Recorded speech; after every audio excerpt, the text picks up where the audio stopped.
Hello student हम लोग chapter 10 MP board English medium business study और चैप्टर 10 है फाइनेंशियल मार्केट। ठीक, मार्केट्स हम इसके बारे में पढ़ रहे हैं और ये भी हम क्वेश्चन बैंक में जो क्वेश्चन दिए हुए हैं उसी के अकॉर्डिंग देखेंगे, बट उनको समझने के लिए कुछ चीज़ें भी समझना होगी, है ना, जो बेसिक है। तो हम मैक्सिमम हम यही कवर करेंगे। ठीक है, चलिए तो देखते हैं इसमें क्या क्या है। फाइनेंशियल मार्केट क्या है? देखिए सिंपल सी मैं आपको यदि बताऊं, नोट्स मैंने उसी तरीके से बनाए हैं, आप इसको सिंपल रीड करेंगे आपको समझ में आएगा क्या है।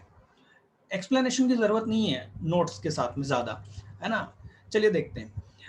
In economy and in an economy, economy में आपने बेटा याद हो, आपने यदि चैप्टर पढ़ रखा है इकोनॉमिक्स में, इनकम फ्लो, है ना, कि वहां पर हाउस होल्ड होते हैं और प्रोड्यूसर होते हैं। यदि वो आपको मालूम है तो ये बहुत आसान है। ठीक है, तो किसी भी इकोनॉमी में दो सेक्टर होते हैं, मेजर सेक्टर। एक होता है हाउस होल्ड और एक प्रोड्यूसर। प्रोड्यूसर मतलब कि बिजनेस, राइट, बिजनेस। और दूसरा क्या होता है? हाउस होल्ड मतलब हम लोग, परिवार, फैमिलीज, राइट। ह्यूमन बीइंग को यहाँ पर क्या बोला गया है? House hold. और जितने भी बिजनेस हैं उनको क्या कहा गया है? प्रोड्यूसर्स। ठीक है, तो house holds usually save a part of their income. House holds मतलब हम लोग क्या करते हैं, हमारी इनकम का कुछ हिस्सा बचाकर रखते हैं टू अर्न रिटर्न। किस लिए? उस पर कुछ न कुछ कमाने के उद्देश्य से। On on it through investment, मतलब किसके जरिए? इन्वेस्टमेंट के जरिए। मतलब सिंपल सी बात है, देखिए हम आज नॉर्मली किसी भी व्यक्ति से पूछेंगे कि आप सेविंग्स क्यों करते हैं, तो वो उसके 2-3 रीजन बताएंगे, जिसमें से एक रीजन ये होगा कि वो बचत करके क्या कर देंगे? एफडी कर देंगे, है ना, बैंक में फिक्स डिपॉजिट, जिस पर क्या मिलेगा? इंटरेस्ट मिलता है। तो उस इंटरेस्ट को अर्न करने के हिसाब से, उस पे कुछ न कुछ कमाने के हिसाब से, बचतों को कमाने के, सॉरी, बचत करके उस पर कुछ पैसा कमाने के हिसाब से अपनी इनकम का कुछ हिस्सा सेविंग के पार्ट के रूप में रखते हैं। ठीक, ऑन द अदर हैंड, दूसरी तरफ देखा जाए, प्रोड्यूसर एंड बिजनेस फर्म, जो भी बिजनेस होते हैं, are in need of financial at all item for conducting business activity. तो जितने भी दूसरे बिजनेस हैं, इन लोगों को किसकी जरूरत होती है? फाइनेंस की जरूरत होती है। क्या करने के लिए? अपने बिजनेस एक्टिविटी को कंडक्ट करने के लिए।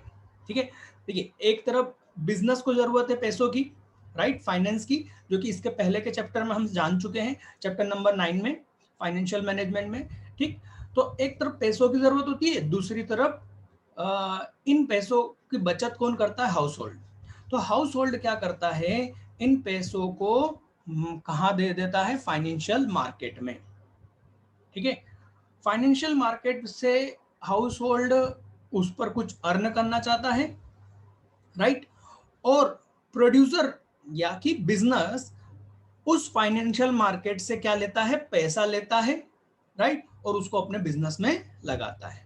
ठीक, तो financial market and banks help the savers, बचत करने वालों की मदद करता है, एंड द इन्वेस्टर्स, और इन्वेस्टर्स की के लिए हेल्प करता है, by mobilising funds between them. Mobilising मतलब इधर से उधर मूव होने वाला क्या होता है? मोबिलाइजिंग मतलब इधर से उधर होने वाली। जैसे मोबाइल को मोबाइल इसलिए कहते हैं क्योंकि वो कहीं पर भी जा सकता है। तो मोबिलाइजिंग फंड, फंड जो कि हाउस होल्डर के पास में है, रखा हुआ है, जो बचत के रूप में रखा गया है, हाउस होल्डर ने जो बचत करके रखा है, उसको मार्केट में लाना और इन्वेस्टर तक ले जाना, मतलब कि बिजनेस तक ले जाने का काम करता है फाइनेंशियल मार्केट। ठीक, भाई सीधी सी बात मैं आपसे पूछता हूँ, सब्जी बाजार क्या होता है?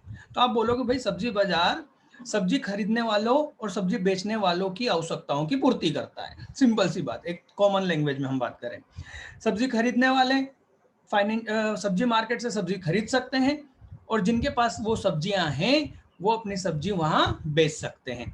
सेम फाइनेंशियल मार्केट भी होता है। फाइनेंशियल मार्केट में क्या बिकता है? फाइनेंस बिकता है और फाइनेंस खरीदा जाता है। बात समझ में आ रही है? आपको जब लोन लेना होता है, आपको जब पैसों की जरूरत होती है, आप फाइनेंस मार्केट में जाके पैसा लेके आते हो।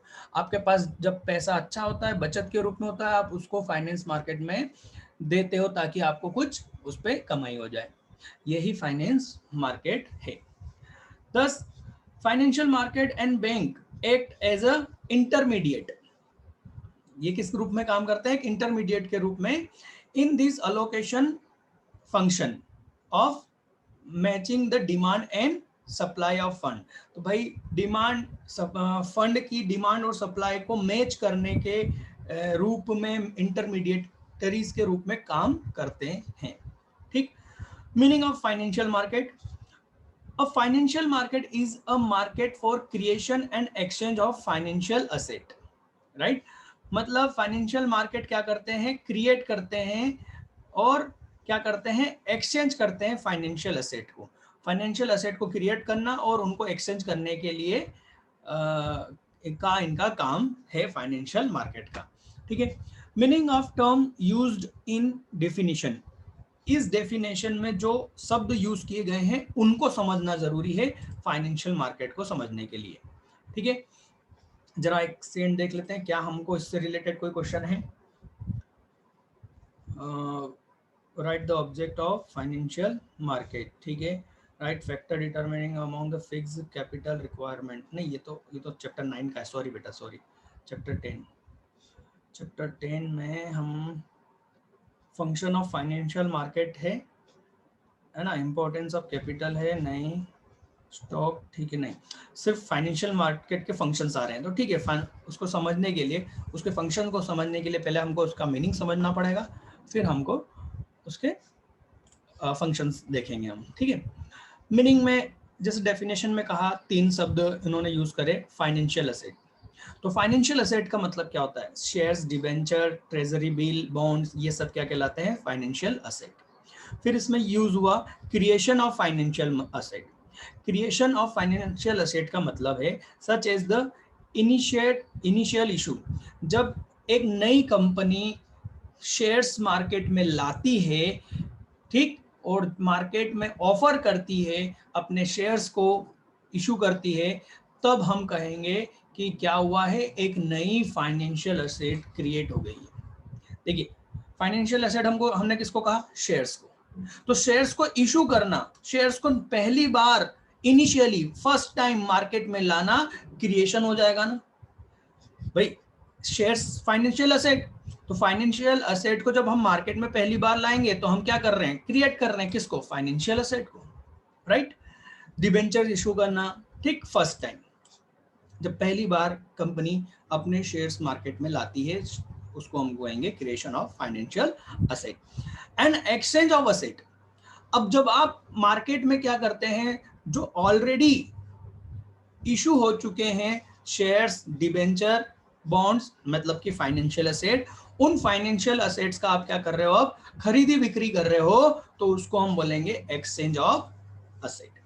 Purchase and sale of existing, मतलब जो पहले से मौजूद हैं financial assets, means equity share, debenture and bonds. ठीक। तो फाइनेंशियल मार्केट क्या काम करते हैं? Functions, right. ये हमारा क्वेश्चन बैंक है, में क्वेश्चन है। Financial market play an important role in allocation. Allocation मतलब कहाँ कैसा पैसा मोबिलाइज होगा, है ना। Allocations of scarce resources in an economy by performing 4 important functions. 4 तरह के कार्य करके फाइनेंशियल मार्केट क्या करता है? जो स्केर्स नेचर के हैं, स्केर्स नेचर आप जानते हैं, जिसकी डिमांड ज़्यादा होती है और सप्लाई कम होती है, ऐसे रिसोर्सेज को स्केर्स नेचर के रिसोर्सेज कहते हैं। तो इनका सही ढंग से क्या करती है? मोबिलाइज करती है, इनका अलोकेशन करती है। कैसे? Mobilising of saving and channelising them into the most productive use. बेटा बहुत सिंपल सी बात, यदि मेरे पास में कुछ पैसा बचा हुआ है, याद करिए चैप्टर नंबर 9 में मैंने आपको एग्जांपल दिया था क्या, कि 1 लाख रुपए मेरे पास हैं, मेरे को आगे 3 महीने में केवल 35,000 रुपए की जरूरत है। अब मैं 65,000 रुपए जो मेरे पास हैं, वो मेरे पास में ऐसे ही आइडल पड़े हुए हैं। अब मैं उनका क्या करूं? यदि मैं उनको बैंक में एफडी करवा दूंगा तो मुझे क्या होगा? कुछ न कुछ उस पर अर्न होगा। यही तो हम पढ़ रहे हैं कि एक हाउस होल्ड क्या करता है, जब उसके पास पैसे बचत होती है तो वो उसको क्या करता है, और कमाने के उद्देश्य से मार्केट में, फाइनेंशियल मार्केट में सप्लाई करता है। ठीक, फाइनेंशियल मार्केट से वो लोग जो कि इसको और प्रोडक्टिव रूप में ज्यादा अच्छे से लगा सकते हैं। भाई मेरे पास तो वो 65,000 कोई काम के नहीं है, बट एक व्यक्ति जो कि बिजनेस कर रहा है, एक बिजनेस को पैसों की जरूरत है, तो वो क्या करेगा, उन 65,000 रुपए और भी बाकी के पैसे मिला के 65 लाख हो सकते हैं, 65 करोड़ हो सकते हैं, राइट। ऐसे सभी पैसा इकट्ठा करके एक बिजनेस स्टेब्लिश करता है। बिजनेस स्टेब्लिश करके वो ज्यादा कमाएगा, जितना मुझे इंटरेस्ट मिलेगा उससे कहीं ज्यादा वो कमाएगा। और सिंपल सी बात है, यदि वो मेरे पास पैसा घर में ही रखा रहेगा तो वो 65,065 से एक भी रुपए ऊपर नहीं होंगे ऑटोमेटिक, है ना। तो वो ज्यादा अच्छे प्रोडक्टिव यूज होगा, मतलब उसका कुछ ना कुछ सदुपयोग होगा, राइट, ज्यादा कमा के देगा। तो ये काम कौन करता है, फाइनेंशियल मार्केट। अब financial market facilitate the transfer of saving from saver to investor. समझ में आई बात। मैंने पैसा बचत के रूप में जमा करके रखा, कहाँ रखा मैंने पैसा, बैंक में। तो बैंक से वो पैसा किसी ने, बिजनेस ने वो पैसा वहां से लोन के रूप में लिया और उसको अपने प्रोडक्शन या अपने बिजनेस में लगाया, जहां से वो पैसा ज्यादा प्रोडक्टिव है, मतलब ज्यादा कमा रहा है बजाय मेरे पास में रखे रहने के। ठीक है, तो इनके बीच में एक फैसिलिटी प्रोवाइड करता है पैसे की, सेविंग्स की, सेवर्स से इन्वेस्टर तक ट्रांसफर करने की। Thus, it's help in channelizing surplus fund into the most productive use. अरे बात, मेरे पास में जो 65,000 जो ज्यादा बचा हुआ है पैसा, वो पैसा मेरे लिए क्या है, सरप्लस फंड है, उसकी अभी मेरे को जरूरत नहीं है। तो उस सरप्लस फंड को वो क्या करता है, चैनलाइजिंग करता है, आगे की तरफ ले जाता है, चैनल के रूप में लेके जाता है, कहाँ, किस यूज में, मोस्ट प्रोडक्टिव यूज में। ठीक है, now next point, facilitating price discovery. देखिए, जहां पर शेयर्स या बॉन्ड्स ये सब कुछ बिकते हैं, खरीदे जाते हैं, वहां पर उनका रेट तय हो जाता है। आपको मालूम होगा यदि आपने इकोनॉमिक्स पढ़ा है तो, कि किसी भी प्रोडक्ट का प्राइस कैसे डिसाइड होता है, डिमांड और सप्लाई से। डिमांड और सप्लाई जहां पर इंटरसेक्ट करते हैं, क्रॉस करेंगे डिमांड और सप्लाई, जिस प्राइस पर, वो प्राइस उस कमोडिटी की क्या हो जाएगी, प्राइस हो जाएगी, राइट, जिस रेट पर वो इंटरसेक्ट करेगा। बिल्कुल इसी तरह से किसी भी शेयर्स का रेट डिसाइड होता है शेयर मार्केट में, फाइनेंशियल मार्केट में। देखिए, हाउस होल्ड क्या करते हैं, हाउस होल्ड मनी का सप्लाई करते हैं, फंड का सप्लाई करते हैं, अपनी बचत करते हैं और कहाँ देते हैं, मार्केट में देते हैं, सप्लाई करते हैं। इंडस्ट्रीज क्या करती है, बिजनेस क्या करते हैं, उन सप्लाई, उन फंड्स की डिमांड करते हैं। तो जब जहां पर फंड और, मतलब सप्लाई और डिमांड इंटरसेक्ट होती है जिस प्राइस पर, वहां पर उसका रेट तय हो जाता है। जैसे कि एक सिंपल सी बात करें, कहीं ना कहीं सेवर्स जो हैं, बचत करने वाले जो लोग हैं, वो अपने पैसे को किसी न किसी इंटरेस्ट रेट पर देना चाहते हैं। तो उसका इंटरेस्ट का रेट क्या होगा भाई, कहीं ना कहीं मार्केट में डिमांड होगी पैसों की, राइट, तो वो कुछ ना कुछ इंटरेस्ट रेट बताएगा। वो जैसे बोल सकता है कि 10% पर ईयर, सेवर्स बोल सकता है नहीं नहीं 12% पर ईयर, राइट। तो जहां पर ये एग्री हो जाएंगे कि 11% पर सप्लायर, फंड का सप्लायर मतलब कि सेवर्स पैसा देने के लिए तैयार हैं, और डिमांड करने वाले लोग भी एग्री हो जाते हैं कि ठीक है हम 11% देंगे, तो मार्केट में इंटरेस्ट रेट क्या चालू हो जाएगा, 11%। ठीक है, अभी आप देखोगे कोरोना कॉल में, कोरोना के जो ये जो समय चल रहा है बेटा, इसमें गवर्नमेंट, क्योंकि इकोनॉमी ठप पड़ी हुई है, तो गवर्नमेंट इसमें फंड फ्लो कर रही है। इस वजह से मार्केट में ज़्यादा पैसा होने के कारण जो इंटरेस्ट रेट है बैंक में, वो बहुत कम हो गया है ना। अभी आप 8% या 7% पर ही आप मार्केट से, बैंक से पैसा ले सकते हो घर बनाने के लिए, मकान बनाने के लिए, राइट। जबकि यही मकान बनाने के लिए ये आज से 5 साल पहले 12% था। तो ये क्या होता है, इंटरेस्ट रेट में जो ऊपर नीचे ये जो कम ज्यादा हो रहा है ना, यही है प्राइस डिस्कवरी। और सेम एप्लीकेबल होता है किस पर, जो कि शेयर्स मार्केट में शेयर्स के जो रेट अप डाउन होते हैं उस पर भी सेम लॉजिक एप्लीकेबल होता है। ठीक है, किसी भी चीज पर डिमांड और सप्लाई से उसकी प्राइस तय होती है। अभी आप कोरोना में ये देख रहे हैं कि ऑक्सीजन की कमी काफी है। ठीक है, और ऑक्सीजन की काफी कमी होने के कारण बेटा आप देख रहे हैं ऑक्सीजन बहुत महंगी होती जा रही है। क्यों? क्योंकि डिमांड ज्यादा है और सप्लाई कम है। बिल्कुल वही लॉजिक हर जगह एप्लीकेबल होता है। ठीक है, चलिए तो इसको अब कंटिन्यू करते हैं। House hold represent the supply of fund and the, यार ये थोड़ा सा चलता नहीं है, and business firm represent the demand. The intersection between the demand and supply help in the price discovery. जहां पर ये डिमांड और सप्लाई इंटरसेक्ट होगी, जिस रेट पर इंटरसेक्ट होगी वो उसका क्या हो जाएगा, प्राइस हो जाएगा।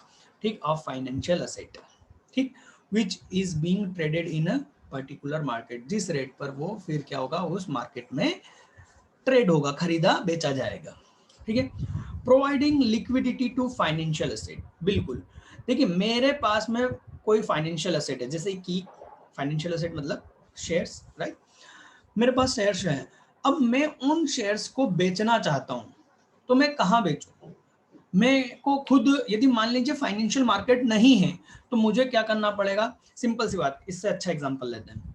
आपके पास में सब्जी है ना, वेजिटेबल, आपने प्रोडक्शन कर, आप एक किसान हो, आपके पास में है, अब आप इसको बेचना चाहते हो, क्या करेंगे आप? या तो आप घर घर जाके लोगों को ढूंढो कि भैया किसको ये सब्जी चाहिए, राइट, या इससे अच्छा है आप सब्जी मार्केट जाओ और अपनी सारी की सारी सब्जी एक साथ बेच के फ्री हो जाओ। हाँ या ना? तो सब्जी मार्केट आपको क्या फैसिलिटी प्रोवाइड कर रहा है कि आप अपनी असेट, मतलब आपने जो प्रोडक्शन करा या जो आपके पास में सब्जी है वो आपकी असेट है, उस असेट को आप यहाँ बेचो और क्या ले लो, कैश ले लो, राइट। मतलब अपनी असेट को काय में बदलने का वो देता है, लिक्विड मतलब कि कैश में कन्वर्ट करने के लिए आपको फैसिलिटी प्रोवाइड कर रहा है। मींस आप अपनी असेट को इजीली फाइनेंशियल मार्केट में सेल करके उसको लिक्विड मतलब कैश में कन्वर्ट कर सकते हो। ठीक, financial market facilitate easy purchase and sale of financial asset. In doing so they provide liquidity. इस प्रकार वो क्या करते हैं, लिक्विडिटी प्रोवाइड करते हैं, विच मीन्स, जिसका मतलब है that financial asset are easily converted into cash whenever required. इसका मतलब होता है लिक्विडिटी का कि भाई मेरे पास में कोई एसेट लिक्विड है, इसका मतलब ये कि मैं उसको कितनी जल्दी कैश में कन्वर्ट कर सकता हूँ। मेरे पास में एक मोबाइल है और मेरे पास में गोल्ड चेन है। अब आप जानते हैं कौन सबसे पहले बिकेगा, obviously gold chain, right, cash में कन्वर्ट होगी। तो कैश में कन्वर्ट करने को लिक्विडिटी कहेंगे। ठीक है, reducing the cost of transaction. तो भाई ये किस चीज में हेल्प करता है? देखिए मैं यदि घर घर जाके लोगों को ढूंढूंगा कि भैया मेरा सामान खरीद लो, मेरी सब्जी खरीद लो, तो मुझे ज्यादा लागत लगेगी हर घर घूमने में, राइट।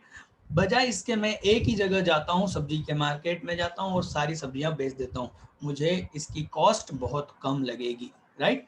तो यही चीज है फाइनेंशियल मार्केट की, कि आपको भटकना नहीं है ना, आप बस अपने फाइनेंशियल मार्केट में आइए, अपनी कीमत बताइए, बेचिए और चले जाइए। आपको ज़्यादा कीमत नहीं देना है, मतलब ज़्यादा कॉस्ट नहीं देना है ट्रांजेक्शन के लिए। जो ट्रांजेक्शन मतलब खरीदी और बेचने के लिए कोई कॉस्ट ज़्यादा नहीं लगेगी, है ना। आप खुद सोचिए ना, आप घर घर घूमोगे तो आपको ज़्यादा कीमत देनी पड़ी, मतलब आपको लागत कॉस्ट ज़्यादा हो जाएगी उसको सेल या परचेस करने की, right. Financial market provide a common platform, एक ऐसा प्लेटफॉर्म प्रोवाइड करता है जहां पर बायर्स और सेलर्स क्या होते हैं, मिलते हैं। It help in saving time efforts of the buyers and sellers at the time of trading in money market. बात समझ में आ रही है? मनी मार्केट में ये दोनों को एक जगह अवेलेबल कर जाता है, जिससे आपके टाइम की, आपके एफर्ट्स की और आपकी मनी की, तीनों की बचत होती है। ठीक, प्रोवाइडिंग देम वैल्यूएबल इंफॉर्मेशन। ठीक, चलिए ये हो गया हमारा फाइनेंशियल मार्केट के फंक्शन। अब आप यहाँ देख सकते हैं फाइनेंशियल मार्केट होता क्या है।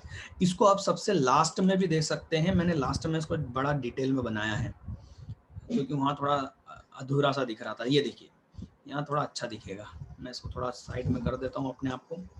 Financial market, very good. देखिए फाइनेंशियल मार्केट के अब कैटेगरी। ठीक, फाइनेंशियल मार्केट को दो कैटेगरी में डिवाइड किया गया है, मनी मार्केट और दूसरा कैपिटल मार्केट। ठीक, पहले कैपिटल मार्केट को समझते हैं। कैपिटल मार्केट एक ऐसा मार्केट है जो लॉन्ग टर्म इंस्ट्रूमेंट इशू करता है। लॉन्ग टर्म मतलब लंबे समय के लिए, जहां पर पैसा लिया जाता है या दिया जाता है, राइट। यहाँ पर जो फंड होता है वो लंबे समय के हिसाब से माना जाता है, ठीक है ना, लॉन्ग टर्म फंड माना जाता है एक तरह से, ठीक है। और मनी मार्केट में शॉर्ट टर्म मनी के लिए हम जाएंगे।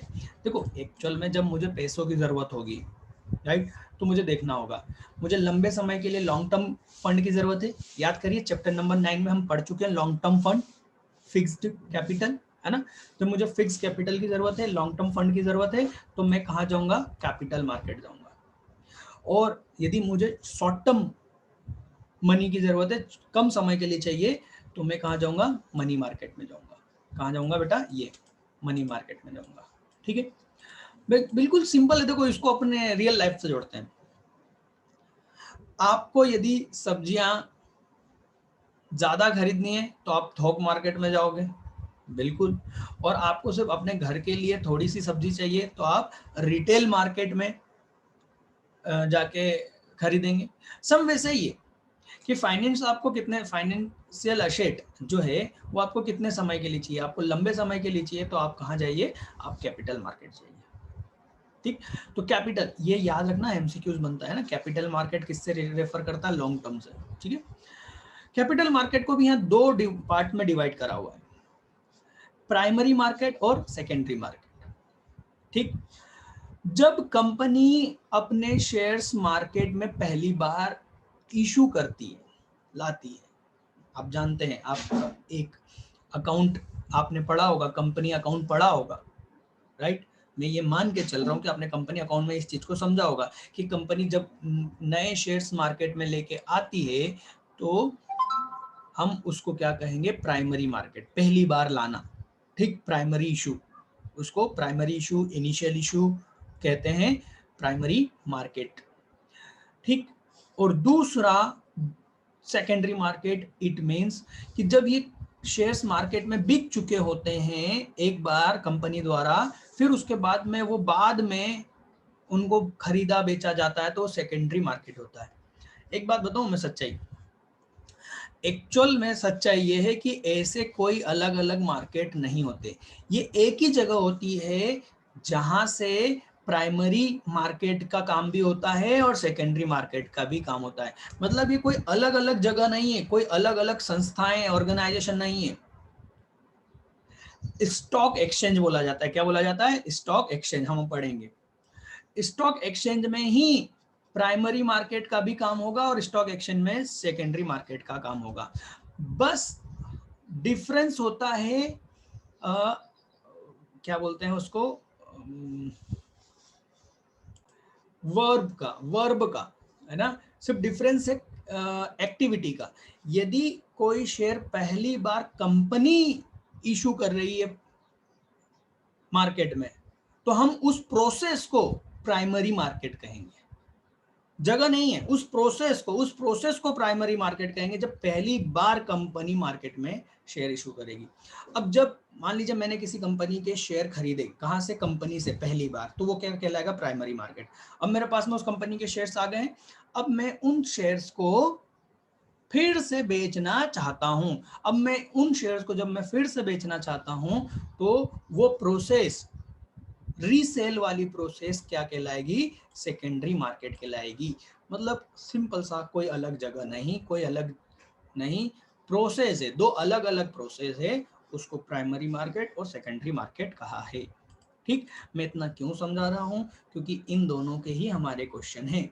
ये देखिए, distinction between the primary market and secondary market, second question हमारा यही है, इसलिए हमें समझना जरूरी है। ठीक, और एक और क्वेश्चन है, कौन सा, कैपिटल मार्केट और मनी मार्केट में डिफरेंस। तो भैया ये रहा मनी मार्केट और ये रहा कैपिटल मार्केट, हमको यही समझना है।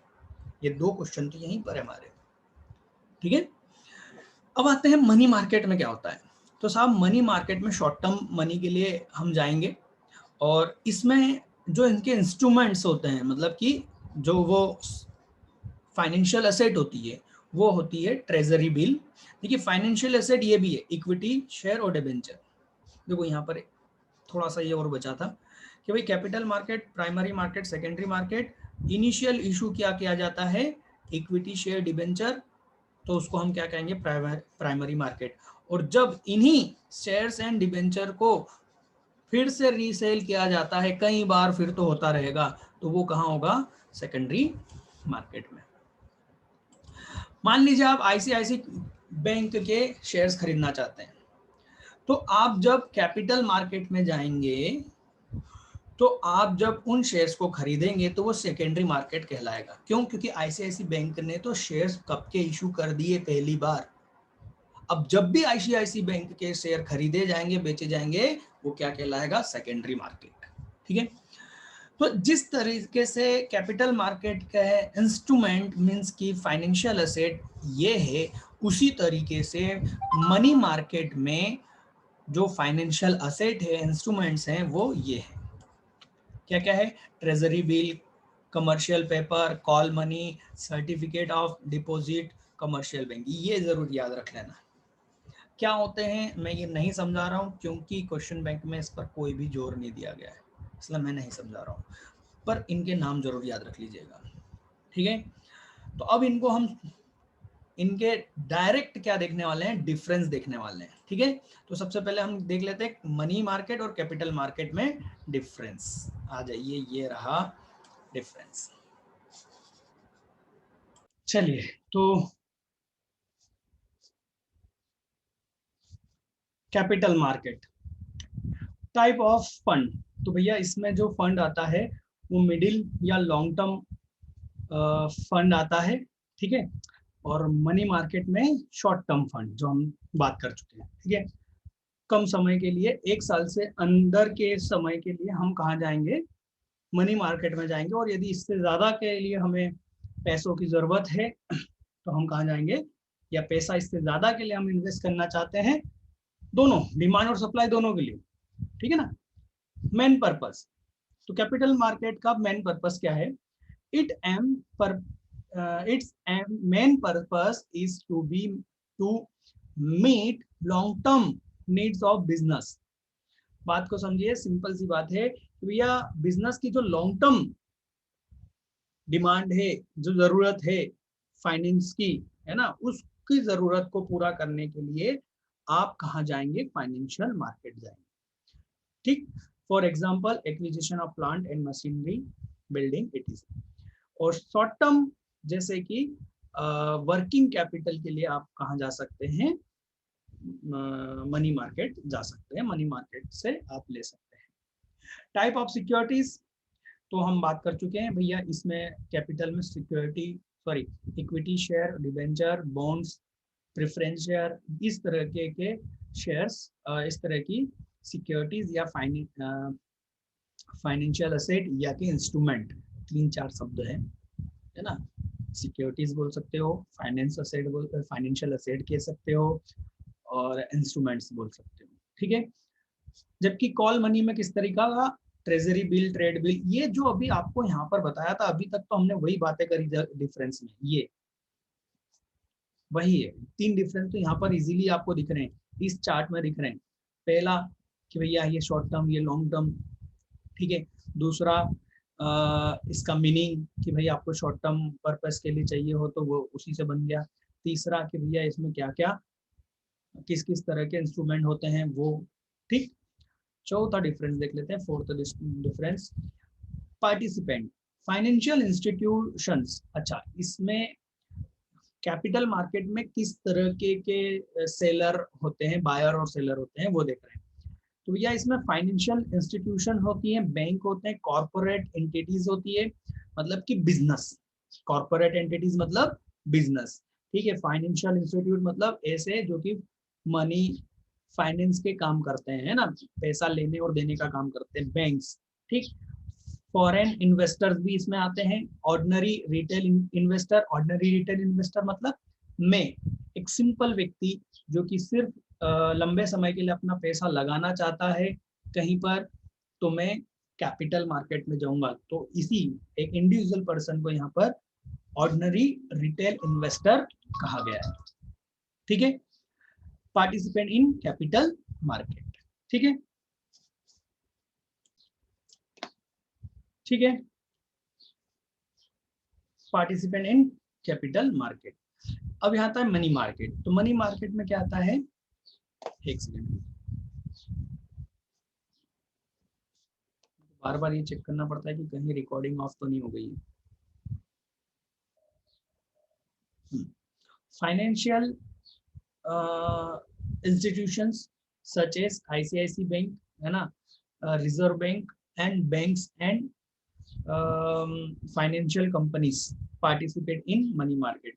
मतलब इसमें समझो, इसमें कॉर्पोरेट कंपनीज बहुत कम आती है, ठीक है ना।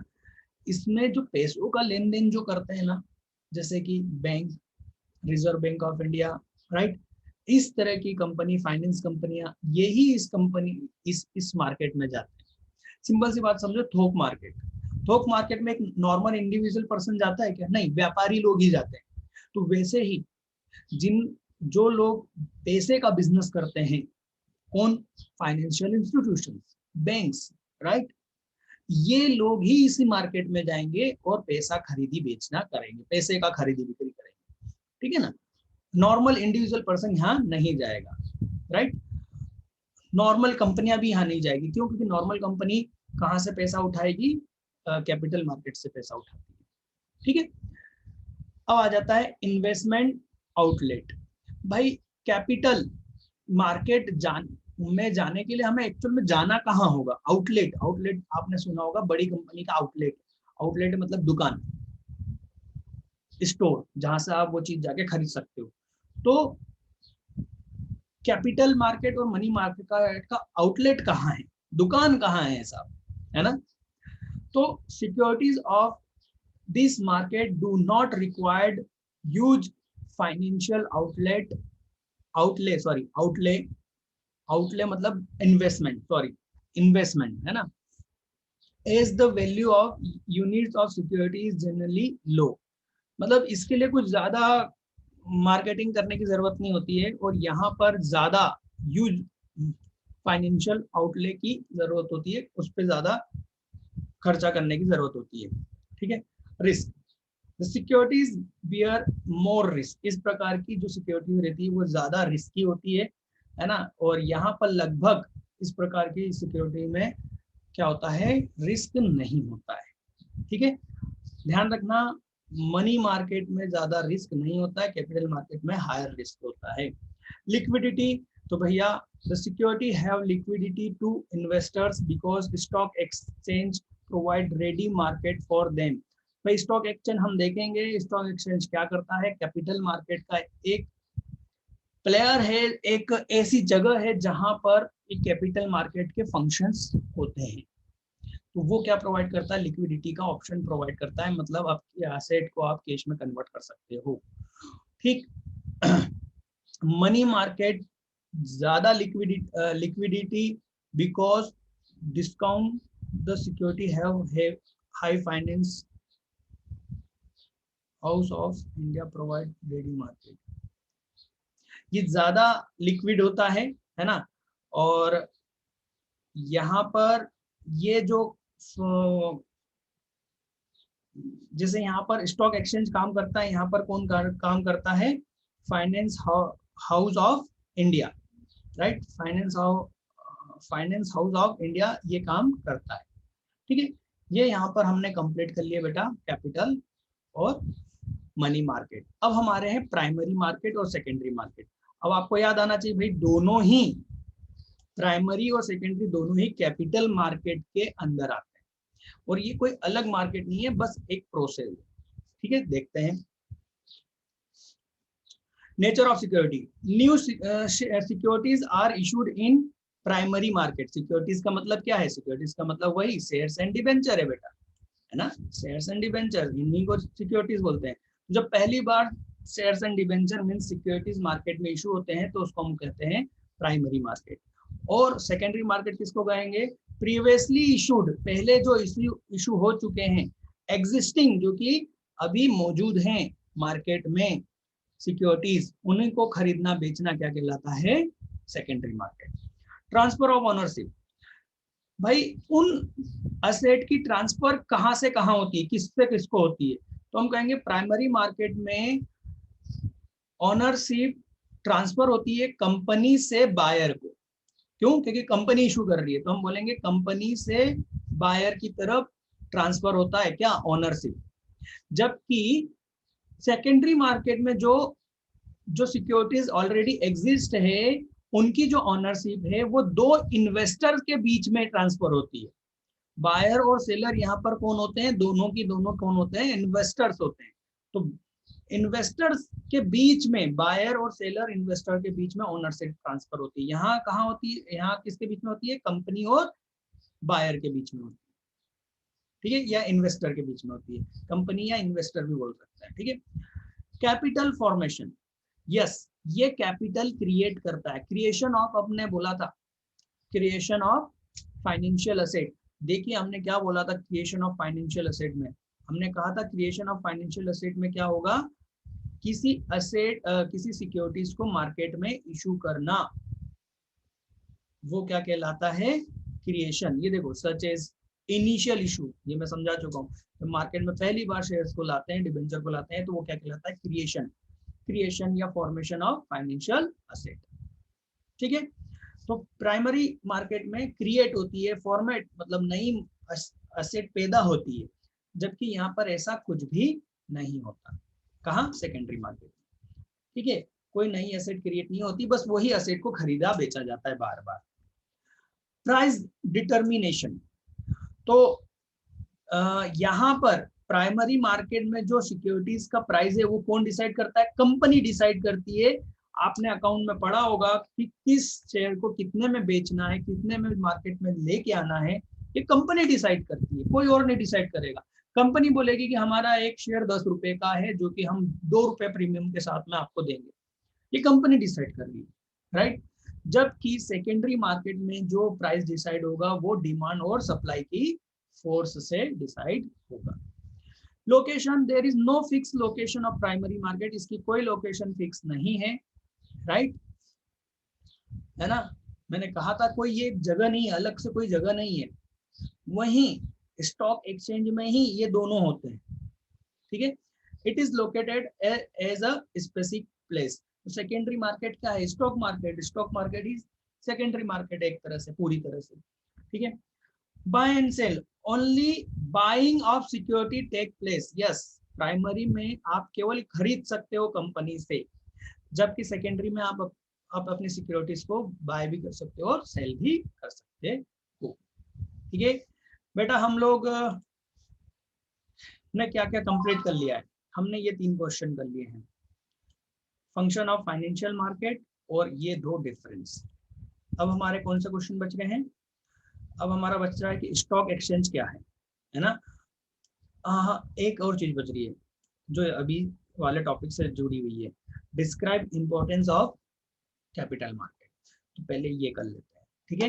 एक कैपिटल मार्केट का इंपॉर्टेंस देख लेते हैं, क्या है कैपिटल मार्केट का। चलिए तो देख लेते हैं, बहुत ही कॉमन आंसर है ना, इतना कोई। ये रहा इंपॉर्टेंस ऑफ कैपिटल मार्केट। तो स्टूडेंट्स, अब हम जो 3 क्वेश्चन बच रहे हैं, importance of capital, function of SEBI and function of stock exchange, ये हम नेक्स्ट वीडियो में देखेंगे। ठीक है, इस वीडियो में इतना ही है।